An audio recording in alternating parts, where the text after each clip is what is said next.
Yeah, I think there's no doubt football's been behind the other codes in terms of getting the ball at the feet of Indigenous kids, but things like these championships, things like Football Week, things like the continuing work that Jamie Warren and the Johnny Warren Foundation do is all going to lift the profile. There's an opportunity to get more football into remote communities, give boys and girls the opportunity to play a safe, simple, skillful game, and certainly at FFA that's part of what we want to do with people like John and Roz Moriarty to help lift the opportunities for kids in those communities.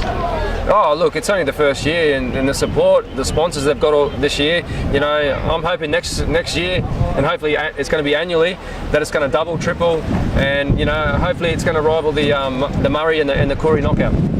I was born in Taree, northern New South Wales, and obviously football, soccer was a pathway for me to get out of the community and you know, to show me that the sky was the limit for me. You know, I played last night against Melbourne City. I'm here today, you know, because I'm passionate about it, and you know, we've got to make the game grow, and it's growing. It's getting bigger and bigger every year. The A-League's getting bigger, and you know, it's not going to be long before we see some, you know, 2 or 3 Indigenous boys in the Socceroos. You know, I mean, you look at the other codes, and you look at rugby league, for example, the Kangaroos. You know, 6 or 7 are Indigenous in the starting lineup. So, you know, I really want the game to grow in this country. My dream would be to see, you know, 6 or 7 in the national team. When you grow up in your small communities around your family, it's hard to get out of the bush to go into the cities and the bling bling, because all you want to do, you know, at the end of the day, like, you just want to be around your family. The passion that John had for the game generally, he was big on skill, big on brains, big on using the Australian mentality, if you like. So if you combine those attributes, we get the Australian style of play. Johnny for years was advocating that the game needed to embrace the Aboriginal community. The Aboriginal people are so suited to football. The sky's the limit. We can have Indigenous players representing Australia left, right and centre. Most of these boys, as I said, they're all playing for different clubs in Darwin. It's very hard to test themselves, I believe, in Darwin. For a simple fact is there's only 6 clubs, and so they're constantly playing those clubs. Personally, I think a lot of the clubs are, because of the numbers, they're bringing in the young kids too early, into especially up in Darwin, into the men's level.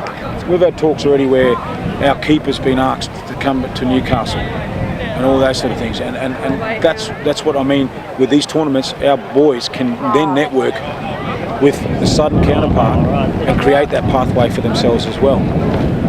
I've got a non-Indigenous boy that I used to coach, and I want to mention it because it's what his family had to do for him to go to the next level, and that is they had to move their whole family to go to Adelaide, so he had an opportunity, and he has now been given an opportunity of a lifetime for him, and that's what I believe is the Indigenous family can't just up and leave.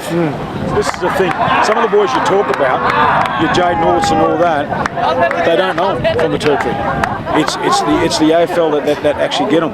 You know, the Michael Longs, the Andrew McLeods, all that. They do know that, and they're the ones that bring the young kids over to the AFL code, and that's what's needed. That's what we need to create. Oh, it's been incredible. Now, I was a bit not too sure because all the games and how my body would feel, but it pulled up alright, and it's just an incredible experience to be playing with all these boys. They really taught me a lot about football. The level was incredible, a lot harder than up in Darwin. The competition just more physical, put more strain on the body and more contact than I would have thought. Footy wasn't an all-year sport, and I didn't really have anything to do during the off-season of footy, and my mate was just like, "Oh, come play for my soccer team," and I was like, "Yeah, I'll come have a run," and I just loved it. As soon as the first game, I just fell in love with the sport. I'm hoping that boys up there will see how much fun we had down here and how good the experience is, and they would want to try more to achieve what we have down here.